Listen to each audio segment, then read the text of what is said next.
The Power and the Glory, Part 4 of 4. This story is by Netrunner and comes from Erowid.org, a site dedicated to drug harm reduction and trip experiences. This story is part of a 4-part series. Stay tuned for our upcoming videos. If you want to explore some of these stories yourself, we will have the website linked in the description below. Please like and subscribe to our channel. It really helps us to grow and to share these real-life trippy experiences with more people. Part 4 of 4.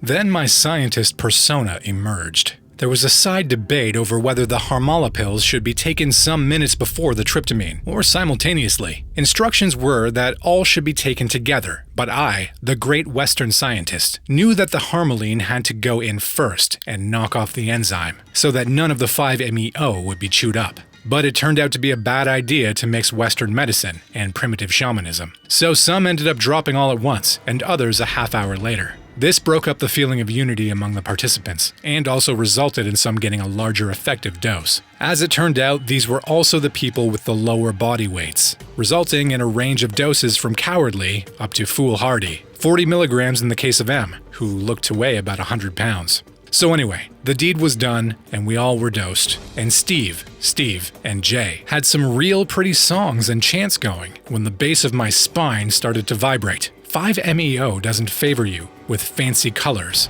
with fancy color patterns or carrier waves, or elves dancing on your chakras. It is pure power intruding on your core. It is a push, a shove, an acceleration, a rocket exhaust, a steadily rising voltage, like being at the base of the Grand Coulee Dam as an earthquake shatters the concrete wall and lets 50 million gallons of water follow the force of gravity towards your body and sweep you off into the great beyond, and you don't have any idea where it will tail off and allow you to breathe again. Higher and higher and higher, and yet again higher. And just as it starts to get unbearable, the peak is reached, and I settle down into the roller coaster and realize I will live. And I also realize that some of those around me have taken more than twice my dosage, and are still rising up into realms inconceivable. At this point, all in the room are silent, recumbent on their mattresses, and blankets and pillows, splaying out desperate to hang on to shards of reality. And then the groans and the moans begin. Those who took the higher dose are now trying to deal with extreme nausea and cramps. Steve, the primo curandero, is hit the hardest, and begins to retch and puke into a plastic bag, transparent so all can see the full drama of La Purga cleansing his soul. 2 others lurch onto the back deck to heave over the long railing into the backyard and then stagger back. Others, such as J and R, just twist and writhe in agony, and keep their stomach contents down, as if such were a badge of honor in the midst of a battlefield. On my right, M, the skeleton man, begins to contract his limbs like a pretzel, and hyperventilate, and emit tiny cries of horror, which slowly accelerate and become more and more complex as he starts to coil like a steel spring, and mutter and ululate, and then zing! He is up and headed for the back deck, screaming, "Please, please, please!" Well, at this point, only 2 of us were ambulatory and able to follow in pursuit, both having done 20 milligram doses. Yours truly and B each got on either side of the fellow, and held him up against the railing until curandero Steve came along to guide the flight. By now, M was into a major death trip, and his screams had resolved into a loud "Please let me live," repeated slowly over and over. Steve had to talk him back into his body, using alternating love and logic in the best intrepid traveler fashion. And slowly everyone else drifted out onto the deck in various conditions and levels of unreality. We made a ragged circle of serious twisted souls, group hugging and singing and soothing the lost one back into a semblance of humanity. One by one, people would break away from the circle and go heave whatever fluids were left inside over the rail, until it resembled the gutter outside a Roman orgy.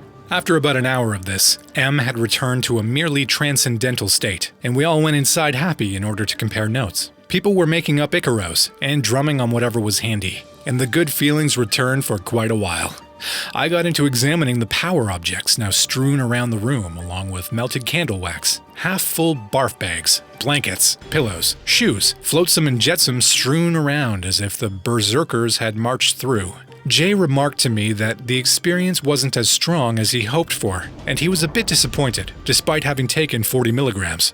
and said that he was almost straight. And then there seemed to come a second wave of drug action. Everyone who had previously had severe nausea doubled over again and started groaning. My own stomach started to complain at this point, and I almost lost it as the room started to breathe in and out. There was a general migration back to the deck, where J and R got into a hammock strung up between two poles, desperately trying to get comfortable. I missed what happened next, as there was a lot going on in my head and stomach, but it soon became apparent that we had another freakout. It seems that J somehow slowly regressed into an animal state, becoming hostile and assaultive towards any and all that were on the deck with him. Girlfriend R, apparently having seen this trip before, fled to the safety of the bungalow bathroom. Meanwhile, B and N were sort of restraining J, who was screaming and cursing and general abuse to any who came near, while kicking and clawing anyone within reach. And the look on his face was one of absolute savage hatred. With 4 large men pretty much restraining him, I left the scene to check on M, who was starting to fray at the edges again, and R, who was in the bathroom sobbing away. Just then it all broke loose on the deck in back, and I heard several people shout in succession, followed by a crash, as a body smashed heavily into the rear window. Somehow, the window did not break, but the shouts resumed, and M, totally freaked, ran past me out the front door and off into the general population, as it were. I followed him, and soon gently led him back into the madhouse when the loud noises stopped. Well, what had transpired was that J had bitten B severely on the hand, drawing a fair amount of blood, and in the confusion, had broken away and run off at full speed into the window. He probably couldn't even see at that point. Well, he was shortly subdued, and placed on his back with 4 people gently restraining him from gouging their eyes out. Bad karma circulating in that brain of his, he soon attained a childlike state in which he replied to anything that was said with, "I don't want to," in a petulant tone. Brave psychonaut reduced to a 3-year-old, the rest of the session was taken up with surrounding this infantile creature with kindness and trying to establish human contact, while the whole time he used any free limbs to try and inflict damage on anyone and anything within reach. Brave B, even though wounded, turned out to have the great deal of strength needed to keep this animal contained. While all around, people continued to take breaks to dry heave or administer each other hugs and support for their own still fractured and tormented psyches. Well, it was a wonder that during all this, no other people came to investigate what in the name of Moloch was going on, granted that the bungalow was on the edge of the compound. Several people told me the next day that they heard the screams, but I guess it wasn't that rare over the course of the week. And who wants to step into that degree of weirdness? So at that time, now 3:30 in the morning, everyone was whipped and at least starting to come down, and the Steves were obviously beginning to regret the whole endeavor. So the closing ceremonies were kind of forgotten, and the game became, how do we get rid of this guy J? J and R lived up on the hill in my sector, so the whole party ventured out of the bungalow en masse, escorting the crazy guy, with me lighting the way with my trusty flashlight. And one by one, without any farewell, people silently started to peel off and slink away to the shelter of their own cozy safe havens, until it was only my girlfriend, R, and myself carrying the supplies, while poor B pretty much wrestled Mad J up the hill under the glare of the full moon. He was actually starting to recover his senses at that point, and went more or less under his own power, while still emitting an unbroken string of curses. So we reached the dwelling place of J and R, finally, and the unhappy couple was deposited in their bed with B. Playing chaperone for however long it took me to be confident that J was not capable of murder, I took myself off to my own bed at that point, and slept right through breakfast the next morning, but emerged in time to hear Sasha's chemistry tour de force, and later had a pleasant conversation over lunch with a very flustered and repentant J, who was blessed with a greatly enhanced respect for psychoactives and a whole lot of stuff to work through over the course of the next few months. That's it for today's video, guys. We hope you enjoyed this series of The Power and Glory. If you enjoyed this story, or if you have any requests for other crazy drug experiences, please leave a comment below and subscribe to our channel. Thanks again for sticking around till the end. See you in the next video. Stay trippy.